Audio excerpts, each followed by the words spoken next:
और दीवार से 2 तलवारें लटकी हुई थी। तो बाबा जी वो तलवार से जमीन से सूखे पत्ते उठा के खा रहे थे। ऐसा वैराग्य कि कंदमूल पर निर्वाह कर रहे हैं, और वो भी पेड़ से तोड़कर नहीं, जो पत्ते गिर गए उनको खा रहे हैं। अर्जुन ने कहा ऐसा वैराग्य और हाथ में तलवार। उसने प्रणाम किया। उसने कहा बाबा जी ये क्या है? यहाँ पे तलवारें लटकी हुई हैं, नंगी तलवार आपके हाथ में है और आप ये सूखे पत्ते खा रहे हैं। बाबा जी ने कहा भाई मेरे कोई दुश्मन है। बाबा जी ने कहा कि मेरे कोई दुश्मन है, उनको मारने के लिए मैंने तलवार रखी हुई। अर्जुन ने कहा महाराज आपके कौन से दुश्मन है, मुझे बताएं, मैं क्षत्रिय हूं, हो सकता है मैं सहायता कर सकूं।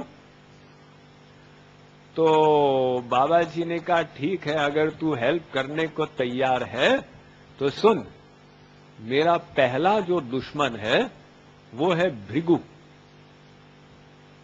अर्जुन ने कहा भृगु ऋषि, वो आपके दुश्मन है, उन्होंने आपका क्या बिगाड़ा? बाबा जी ने कहा क्या बिगाड़ा तू पूछता? मेरे इष्ट देव भगवान विष्णु वो लेटे हुए थे शेष नाग पर क्षीर सागर में, और भृगु ऋषि ने जाके उनके वक्ष स्थल पर अपना पैर मारा। उसकी हिम्मत कैसे पड़ी? अगर वो भृगु मिल गया मैं उसको जिंदा नहीं छोड़ूंगा। बता तू भृगु को मारेगा? अर्जुन ने कहा महाराज जब वो तो ब्राह्मण है, ब्रह्म हत्या का पाप तो मैं नहीं ले सकता। ये दूसरी तलवार किसके लिए? दूसरा दुश्मन कौन सा? बाबा जी ने कहा दूसरा दुश्मन ये है द्रौपदी। अर्जुन ने कहा द्रौपदी मेरी पत्नी? महाराज उसने आपका क्या बिगाड़ा? क्या बिगाड़ा तुम पूछते हो? अरे उसने अपना जूठा भगवान को खिलाया केवल अपने शरीर की रक्षा के लिए। जब दुर्वासा जी महाराज आए थे और वो कुछ था नहीं घर में, तो अक्षय पत्र में से उसने वो जूठा लेके श्री कृष्ण को खिला दिया। तो लोग तो कहेंगे अपनी रक्षा के लिए उसने भगवान को खिलाया, लेकिन ये निष्काम भक्ति नहीं है। जो निष्काम भक्त होता है वो हमेशा सोचता है भगवान को कष्ट न हो।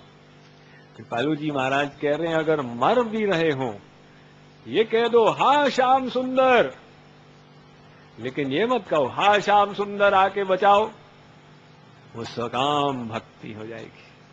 तो द्रौपदी ने तो सकाम भक्ति की, भगवान को खिलाया अपनी रक्षा के लिए। उसने भगवान को जूठा खिलाया, मैं उसको भी मार डालूंगा। बता उसकी हत्या करेगा? अर्जुन ने कहा महाराज वो तो अब स्त्री है, क्षत्रिय कोई स्त्री का वध करे शोभा नहीं देता। ये तीसरी तलवार किसके लिए? अब तीसरी तलवार के नाम पर तो बाबा जी कांप गए। उन्होंने कहा उसका नाम मत लो, वो है दुष्ट अर्जुन। अर्जुन ने कहा मैं इनका दुश्मन?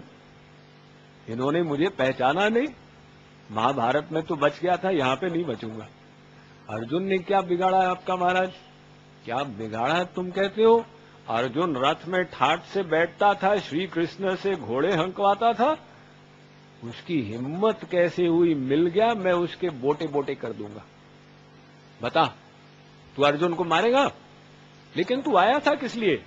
अर्जुन ने कहा महाराज वो मैं तो पानी के लिए आया था, लेकिन अभी प्यास नहीं लग रही, मैं अभी आता हूं। तो अर्जुन भागा वहां से। श्री कृष्ण ने कहा कुछ पानी की व्यवस्था हुई? अर्जुन ने कहा महाराज थोड़ा आगे भागो तब मैं आपको बताता हूं। तो अब देखिए द्रौपदी भक्त तो है, सब लोग गीत गाते हैं ना, द्रौपदी की लाज राखी। कृपालु जी महाराज कहते हैं 3rd क्लास भक्ति, 3rd क्लास। ये तो भगवान से अपना स्वार्थ सिद्ध कर रहे थे। तो अपना स्वार्थ सिद्ध करने के लिए कौन भक्ति नहीं करेगा? ये प्रेम नहीं है। प्रेम की परिभाषा सीखो। प्रेम वो है जहां कोई स्वार्थ का विचार ही न हो, एक विचार, अपने इष्ट देव को सुख कैसे मिले। तो आप कहेंगे कि साहब भक्त जो है अपना सुख ही नहीं चाहता, तब तो वो बिल्कुल सुखहीन आनंदहीन हो जाएगा। नहीं, ये समझने की बात है, ये श्रद्धा की बात है। जब हम भगवान से कुछ नहीं चाहते, अपना सब कुछ भगवान को समर्पित करते हैं, तो भगवान कोई कंजूस तो है नहीं, वो तो प्रेम करने में सर्वोपरि है।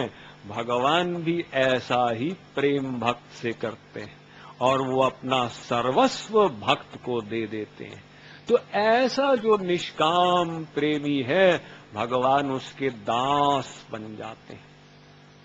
ये जो आप लोग सुनते हैं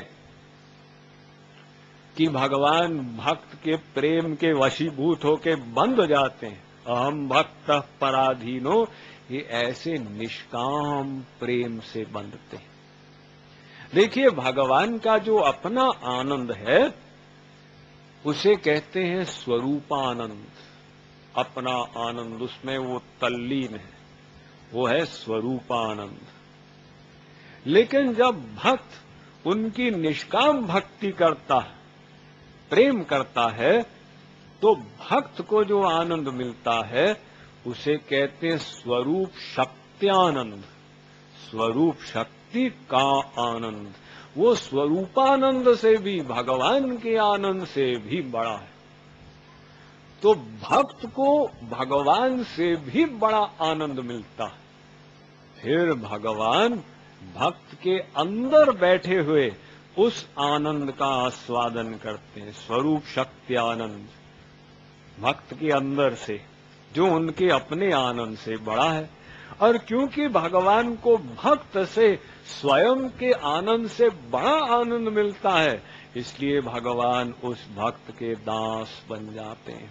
तो कृपालु जी महाराज कह रहे हैं कि भाई देखो, इस भक्ति में केवल उनका सुख ही चाहो, प्लस उनकी इच्छा में अपनी इच्छा रखो।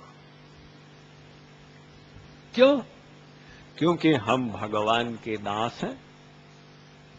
तो दास का काम क्या है? सेवा करना। कैसे सेवा करना? जैसे स्वामी चाहे वैसे सेवा करना। अगर दास कहेगा, हे भगवान मेरी इच्छा है आप आके दर्शन दो, मेरी इच्छा है आप खड़े हो जाओ, मेरी इच्छा है आप बैठ जाओ, तो फिर वो दास कहाँ? वो तो भगवान से अपनी सेवा करा रहा।